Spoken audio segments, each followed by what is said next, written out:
Lorsque j'ai découvert Star Citizen, ce dernier n'était même pas pensé pour accueillir des planètes. Il existait tout type de vaisseaux, de stations, et ça ressemblait plus à un jeu de guerre dans l'espace que le monde libre et ouvert qu'il aspire à devenir à terme. À cette époque, j'étais fasciné par les artworks du Vanguard, et tous les vidéastes qui présentaient le jeu me faisaient découvrir des facettes toujours plus incroyables de celui-ci. J'étais pour ainsi dire émerveillé par la liberté offerte aux joueurs alors que celle-ci n'était que les balbutiements de celle qu'elle est aujourd'hui. Alors imaginez l'extase lorsque CID nous a présenté pour la première fois la technologie des planètes avec les premières lunes de Crusader. Petite parenthèse, j'ai décidé à ce moment de casser ma tirelire pour m'acheter un PC me permettant enfin d'y jouer. Autant vous dire que beaucoup de joueurs sont restés le cul au fond de leur siège. Mais tout doucement, une autre facette du jeu a commencé à germer dans l'âme de certains. Un aspect du jeu que CID souhaite développer à l'avenir et que beaucoup attendent avec impatience.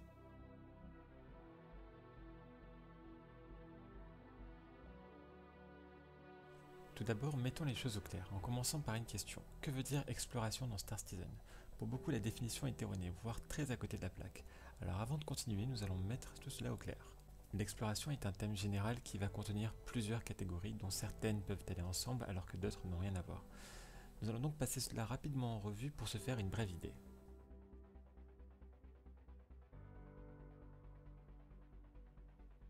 Éclaireur ou Rocco va consister en une branche qui rassemblera tous les joueurs qui souhaitent explorer une zone connue ou non dans le but d'en rapporter des informations.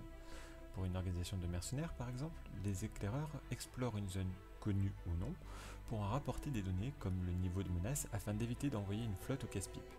Lorsque votre éclaireur vous rapporte qu'une zone est occupée par une flotte titanesque vandoule ou pirate, vous serez ravi de l'apprendre avant de songer à envoyer vos troupes.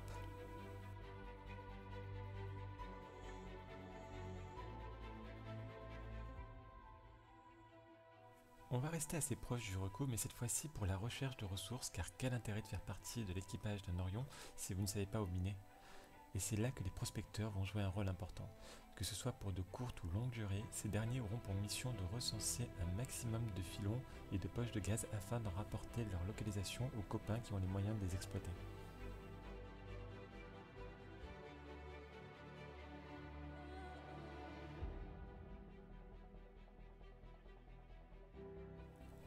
Le tourisme est une forme d'exploration en soi de la même façon que vous pouvez acheter un billet d'avion pour découvrir d'autres pays, faire de la randonnée, voyager ou partir en croisière. En bref, le touriste qui souhaite se divertir. Et bien trop de gens pensent directement à touring lorsque l'on parle d'exploration.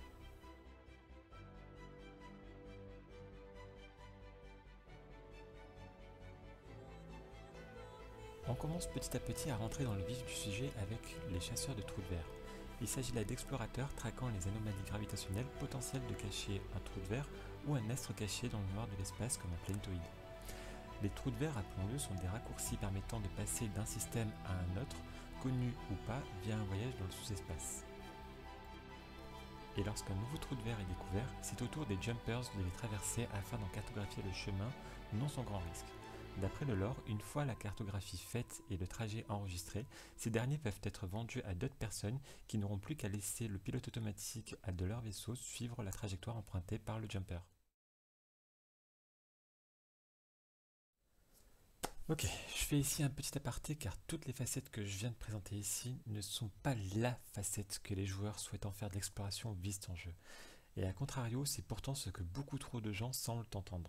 Tu vas faire de l'exploration? Bah tiens, tu vas faire notre éclaireur. Bah tiens, tu vas faire du tourisme sur cette nouvelle planète. C'est pourtant tout aussi frustrant que si je demandais à un Sex on the Beach pour me faire servir un Mister Cocktail sans alcool avec trop de glaçons ou qu'une vidéo YouTube beaucoup moins spectaculaire dans son contenu que sa miniature.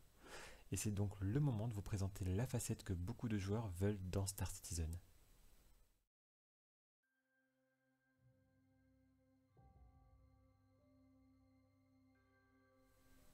Ah, voilà le sujet où l'on souhaite enfin arriver. Et par chasseur de trésors, je vais bien entendu parler de chercheur et de découvreur. En gros, un chasseur de mystères. Et c'est la facette que beaucoup d'explorateurs ont souvent du mal à définir auprès de leurs camarades. Notez que là aussi on peut parler de sous-catégorie pour cette profession car un chasseur de trésors peut être un scientifique à la recherche d'informations comme un contrebandier à la recherche de reliques rares à revendre sur le marché noir. Mais avant de nous emporter, est-ce que Star Citizen a vraiment prévu un métier pour de tels joueurs? Oui, tout simplement. Et c'est même posé sur le bout du nez. Le jeu dégueule de thèmes pour les chasseurs de mystères et de trésors. Il suffit simplement de faire ce que la majorité des joueurs n'ont toujours pas fait pour s'en rendre compte, c'est-à-dire lire le lore. Et attention, quand je dis lire le lore, je parle aussi des vidéos explicatives du lore faites par les équipes de CID. Et c'est seulement à ce moment que vous comprendrez pourquoi des vaisseaux comme le Karak, le Freelancer Dur, le Terrapin et d'autres chasses volantes ont été conçus.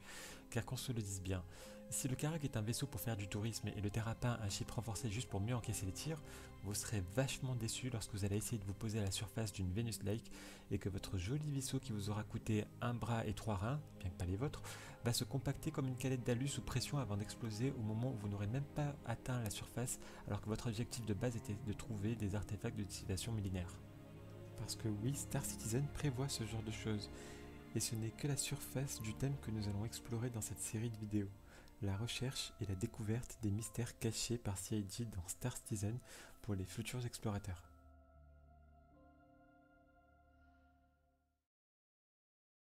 Merci à vous d'être resté jusqu'ici. Cette introduction marque le début d'une série de vidéos traitant de diverses quêtes pour les explorateurs solo ou groupés avec pour objectif, tout simplement de vous fixer un objectif. C'est bien marrant de réunir les copains pour faire de l'explo, mais si une fois autour de la table tout ce qui vous vient à l'esprit c'est bon bah on fait quoi? C'est certain que ça ne motive pas des masses, alors qu'avec un but, on a un motif de se réunir, discuter, partager, débattre des idées, et donc d'avancer vers un objectif commun. La plupart des dossiers que j'exposerai dans ces vidéos ne sont pas encore présents en jeu, donc vous serez livré pour le moment avec un seul objectif, celui du travail dans la bibliothèque, avant que CIG ait construit les lieux vous permettant d'aller justement sur le terrain. En attendant, je vous souhaite à tous un bon jeu.